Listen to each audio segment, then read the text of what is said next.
Hey, today we're going to talk a little bit about the latest issue of Professional Photographer, the May issue of Professional Photographer. It used to be a fantastic magazine. Years ago, this was the standard for professional photographers. Had lighting diagrams, all the material was written by photographers. It was a fantastic thing that you could learn from.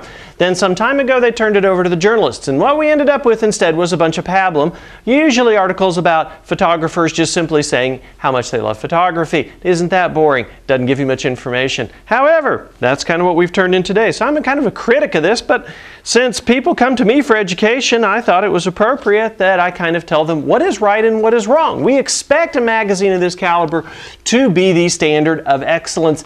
Unfortunately, it's not anymore. So let's take a quick tour through this particular issue of Professional Photographer magazine, which starts out actually with a great cover picture.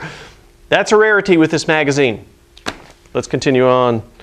We open it up and we hit the Loan Collection pictures. Now these are the creme de la creme, these that made it through competition, made it all the way through competition, made it to the top part of competition. They are fantastic. Why do they only put 3 of them in here? They need to fill the whole magazine full of these, including a gorgeous image by Ann Nahr. Ann Nahr is so good, she's actually probably from a different planet.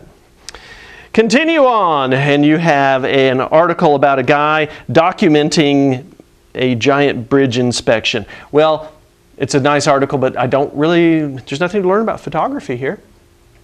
Continue on. Oh, this one's fun. I like this, talking about some noir effect. Oh, that one's a good article. I like that. That one's good.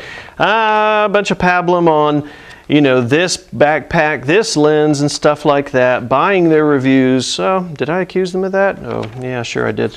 Here's a nice article from Tim Kelly. This actually also has some very nice posing and some very nice lighting, some nice duotone, sepia tone type pictures. And then we end up with an absolutely horrible article that says expression trumps perfection. No, anybody can take a picture. They need a professional to take a great picture. These are not great pictures. They are pictures with badly pocketed eyes and some really goofiness in terms of what's going on. Do not take this article as a good example whatsoever. It's a nice article about boxing. Ooh, so I like the light control. Got some good stuff going on that one. Some interesting technique. Here's a guy talking about bringing a portrait aesthetic to sports photography. I don't know really what that is. I read the article. I still don't know what that is. Yeah. The final article is one about a portrait photographer in Salt Lake. Now this one's kind of a 50-50 bag. It's got a couple interesting pictures. One that's not real good because the family's totally lost in that picture. What's the first rule of photography? It's all about the subject. Of course it is. And if there are things that distract from your subject in the picture, they've got to go away. It's really not that hard.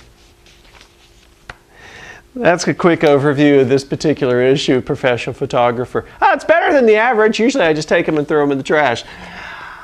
Either way, thanks for watching. Have a great day.